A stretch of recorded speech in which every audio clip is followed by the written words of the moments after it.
How does the tech that runs our world really work? We break it down to its fundamental truths. This is First Principles. You're staring at a blank screen. It's late.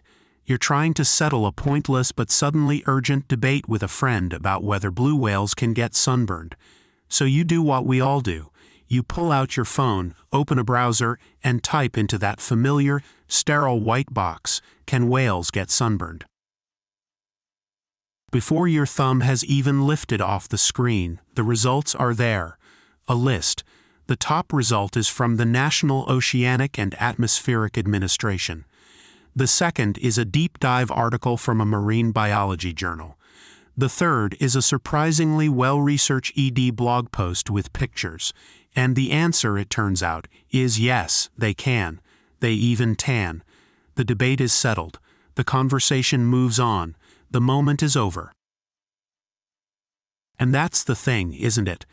The moment is always over so fast.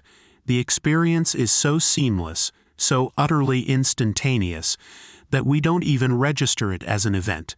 It feels less like a technological process and more like a simple act of knowing. We have a question, and the answer just appears. It's the closest thing we have to a global consciousness, an external brain that holds the sum of human knowledge, ready to be accessed with a few taps of our fingers. We don't think about how it works for the same reason we don't think about how our own memory works. It just does. If you were forced to guess, you might imagine something frantic.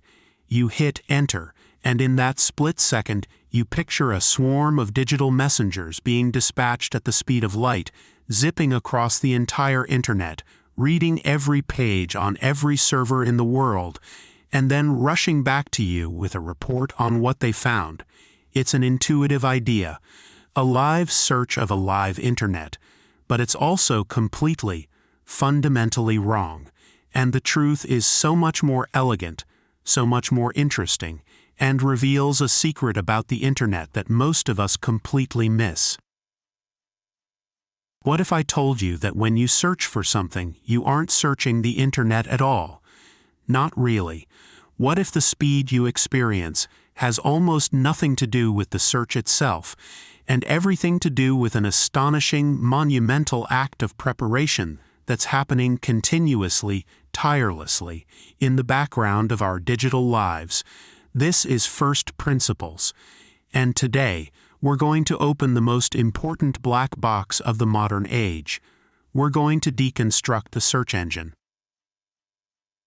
The magic we see every day is difficult to overstate. A search engine is our universal translator, our pocket dictionary, our atlas, our medical reference, our recipe book, and our trivia champion. It has fundamentally changed our relationship with information. It's not just about settling bar bets.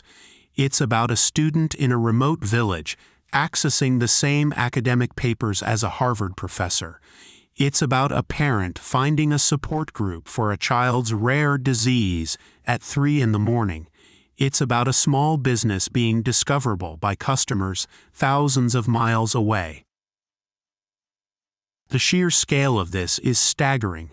There are, by current estimates, well over 50 billion indexed web pages.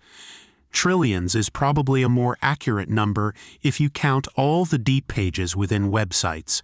That's a library of unimaginable size, and yet you can ask it a question like, what was the average rainfall in the Amazon basin in 1987?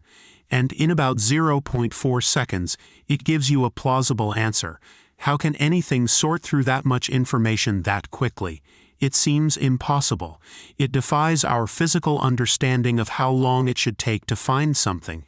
If you were looking for a single page in a library of 50 billion books, it would take you lifetimes, millennia even. A search engine does it in the time it takes for a hummingbird to flap its wings 20 times. This seamlessness masks the chaos. It makes us forget what a monumental problem this once was.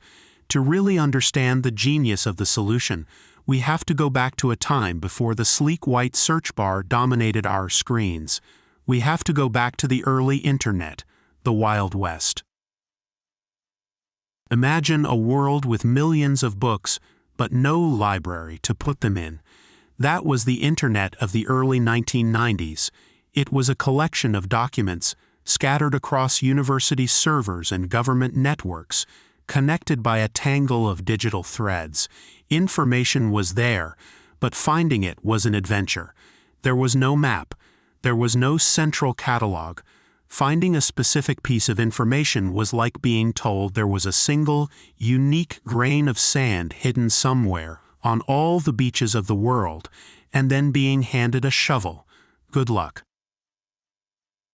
Early pioneers tried to impose order on this chaos. The first ever tool for searching the internet, created in 1990, was called Archie. It wasn't a search engine for the content of pages.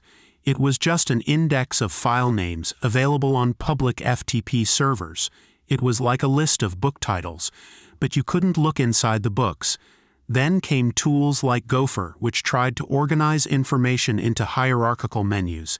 You'd click through menus, science, then physics, then astrophysics, then stars, hoping to find what you wanted. It was slow and clumsy. The first big breakthrough in making the web truly navigable for everyday people was the web directory. The most famous, of course, was Yahoo. But Yahoo, in its original form, wasn't a search engine. It was a card catalog, hand-built by humans. Jerry Yang and David Filo, the founders, would personally surf the web, find cool pages, and then write a little description and file it under a category, just like a librarian: arts and humanities, business and economy, news and media. This was revolutionary for its time. For the first time, there was a curated starting point. But it had a fatal flaw. The internet was growing exponentially. The number of new pages being created every day was quickly outpacing the ability of any team of humans to categorize them. The library was expanding faster than the librarians could build the shelves. The manual, human-curated card catalog approach simply could not scale. The problem was clear. The web needed an automated way to organize itself. It needed a librarian that could read every book, understand its contents, and know which ones were the most important without ever getting tired. And that's the moment the real story of search begins. So, let's open the box. The first thing we need to understand is the core analogy that makes it all make sense. Forget about technology for a moment.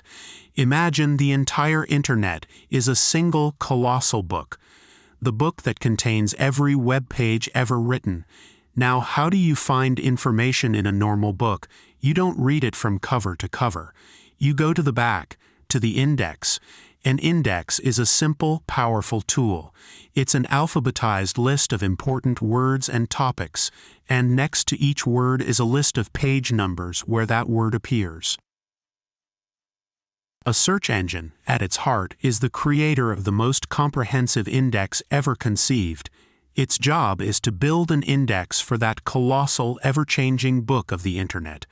The entire process can be broken down into 3 fundamental steps. 3 first principles of search: crawling, indexing, and ranking. That's it. Everything else, all the complexity, all the algorithms, all the artificial intelligence, is built on top of that 3-legged stool.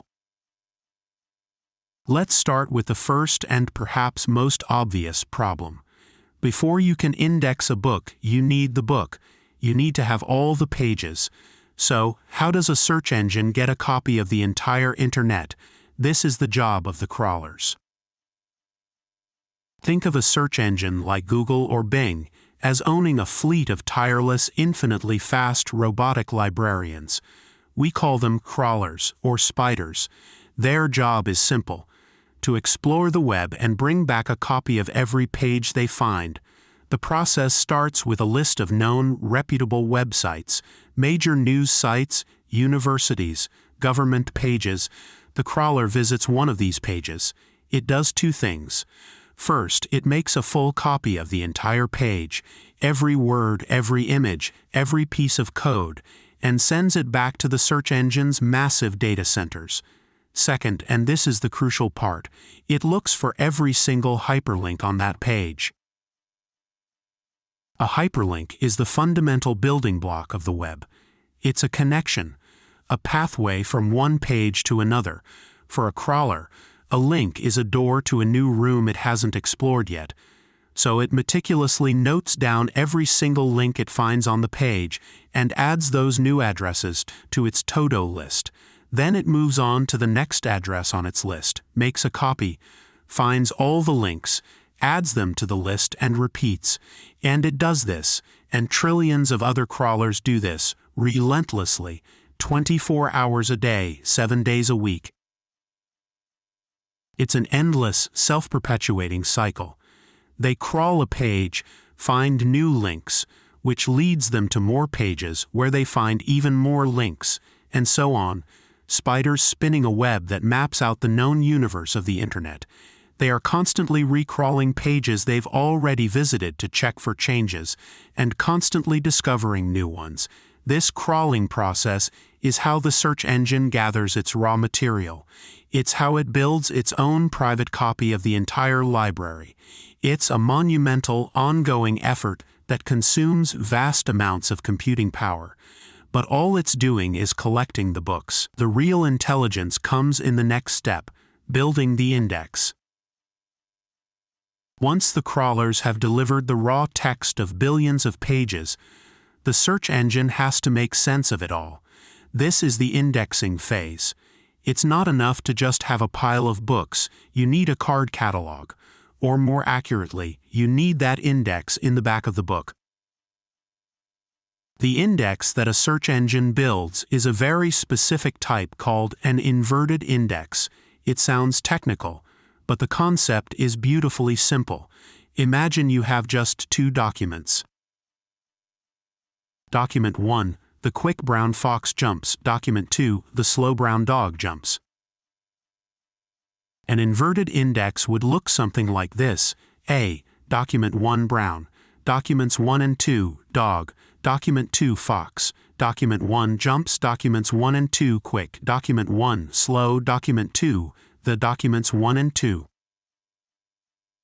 It's a giant, alphabetized list of every single word found on the web, and for each word, there's a list of every single document, every single web page that contains that word. Now, scale that up.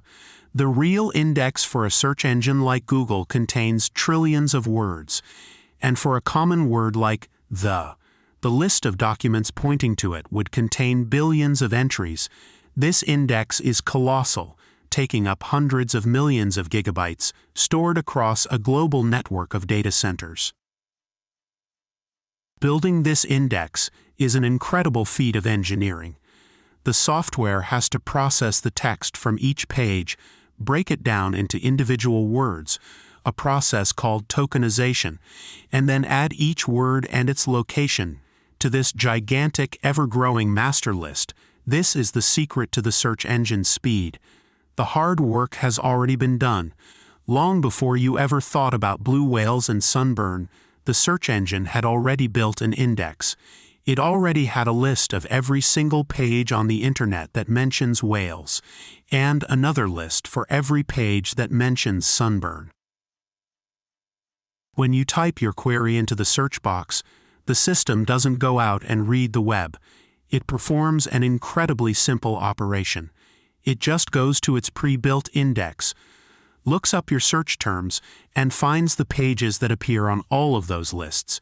In our example, it finds the intersection of the list for whales and the list for sunburn. This process of looking up words in a pre-sorted index is breathtakingly fast. It's the difference between flipping to the back of a book to find a term and reading the entire book from scratch. But this leads to a new and even more important problem. For a common search, this intersection might still include millions of pages. If you search for New York pizza, there are hundreds of thousands of pages that mention both New York and pizza. How does the search engine know which ones to show you first? How does it decide which result is the most relevant, the most authoritative, the most trustworthy? How does it rank them? This was the billion-dollar question. And the answer is what turned a clever Stanford graduate project into one of the most powerful and influential companies in human history. In the mid-90s, the world of search was stuck. Engines like AltaVista and Lycos were great at indexing, but they weren't very good at ranking. Their primary method for ranking was simple: keyword frequency. If you searched for best coffee maker, they would try to return pages that had the words best coffee maker on them the most times. This created a huge problem. People quickly figured out how to game the system. Website creators would just stuff their pages with invisible text, repeating the same keywords over and over and over again, to trick the search engine into thinking their page was the most relevant. The results were often useless spam. The web needed a way to measure quality, not just word count. It needed a system for determining a page's authority and trustworthiness.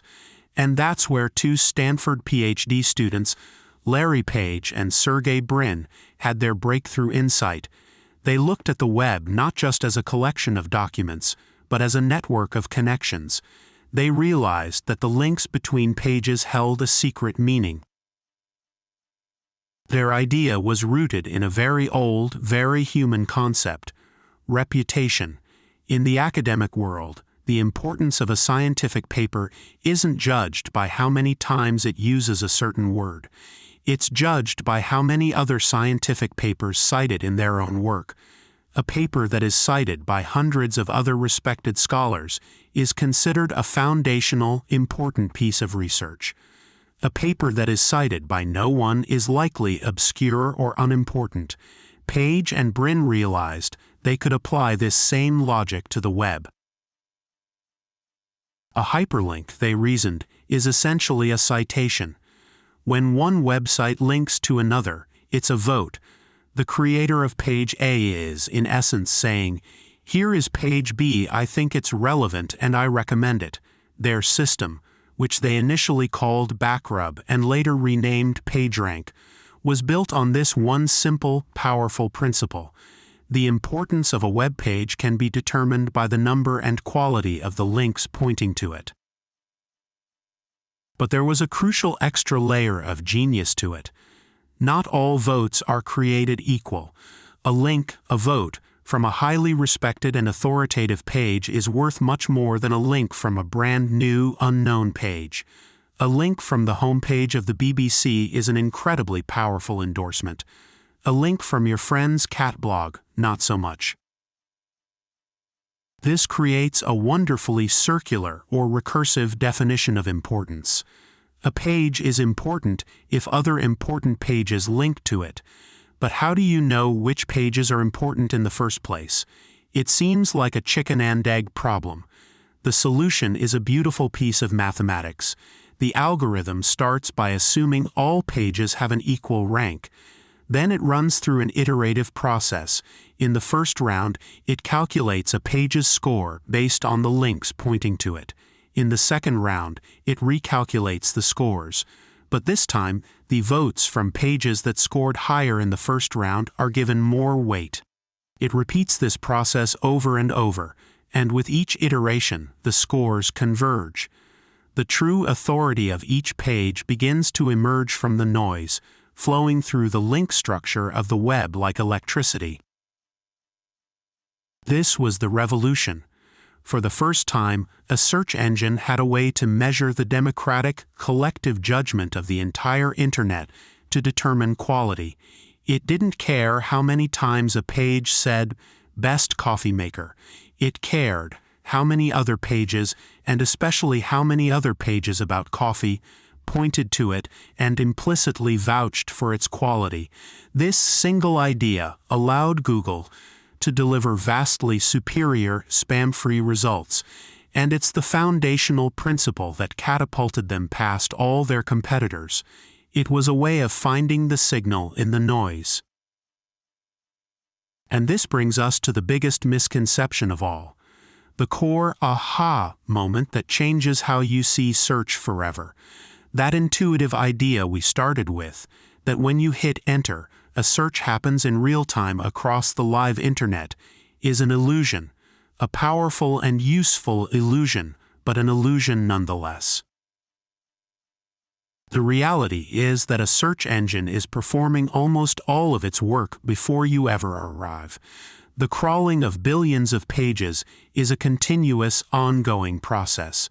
The indexing of trillions of words is a constant, monumental task of sorting and organizing. The complex calculation of PageRank for every single page, determining its authority based on the entire link structure of the web, is being updated all the time. All of this happens in the background, inside the search engine's own vast private copy of the internet. When you type your query, "Can whales get sunburned?" and hit enter, you are not searching the web. You are searching the search engine's meticulously pre-organized, pre-sorted, pre-ranked index. Your query simply acts as a key to unlock a tiny relevant slice of this already completed work. The system zips to its index, finds the pages that contain your keywords, and then primarily sorts them based on the authority scores, like PageRank, that it has already calculated. The process is so fast because it's not a process of discovery. It's a process of retrieval. The expedition to find the treasure has already happened. Your search is just asking for the map. This is the unseen giant, the staggering planetary-scale effort of preparation. The reason your search takes half a second is not because the search is incredibly fast, but because the preparation is incredibly thorough. You are not witnessing a live hunt for information. You are witnessing the grand finale of the largest information organizing project in human history, a project that never ever stops.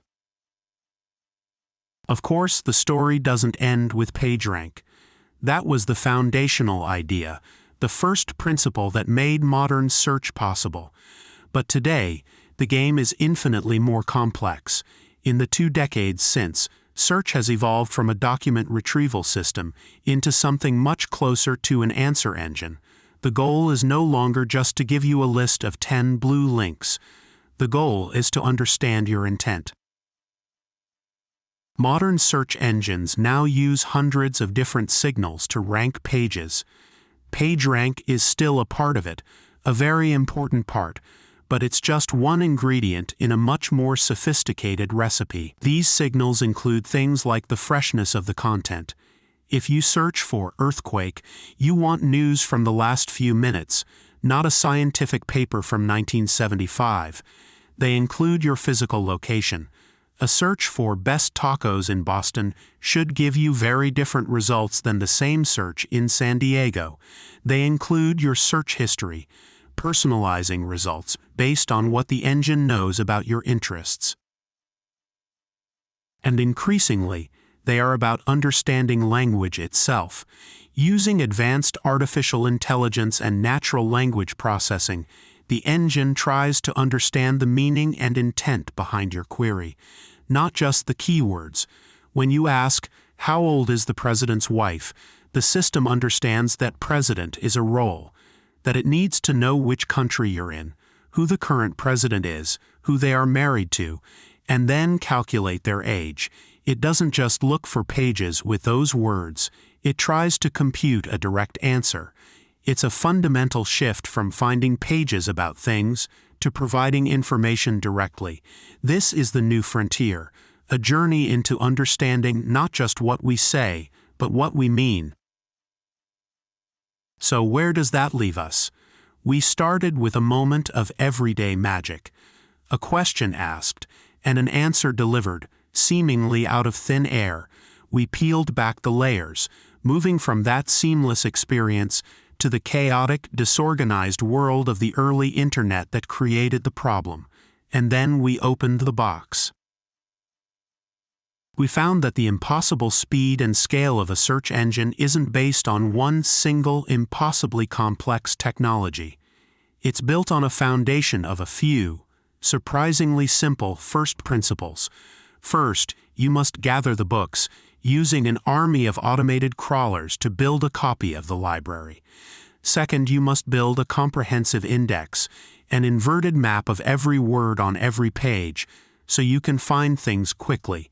And third, you must have a way to rank the results, a system like PageRank that uses the collective wisdom of the web itself to determine authority and trust. The real magic, the true aha moment, is realizing that all the heavy lifting, the crawling, the indexing, the ranking, is done long before you ever type a single word. Your search is just the final simple step in a colossal ongoing act of global preparation. Understanding this matters. It demystifies a tool that has become an extension of our own minds. It reveals that the heart of this incredibly complex system is a profoundly human idea, that reputation, recommendation, and trust are the best filters for finding value in a sea of information. The first search engines tried to solve the problem with pure machine logic by counting keywords. They failed. The breakthrough came from an algorithm that, at its core, quantified a human's social dynamic. The search engine is the ultimate library, but it has no central librarian. There is no single editor deciding what is true or important. Its ranking is a reflection of us, of the links we create, the topics we write about, the ideas we collectively decide to elevate. It's a mirror, reflecting our shared curiosities, our fleeting obsessions, our deepest questions, and our profound biases. Building that mirror and learning to see ourselves in it clearly is the work of our time. You've been listening to First Principles. Until next time, stay curious.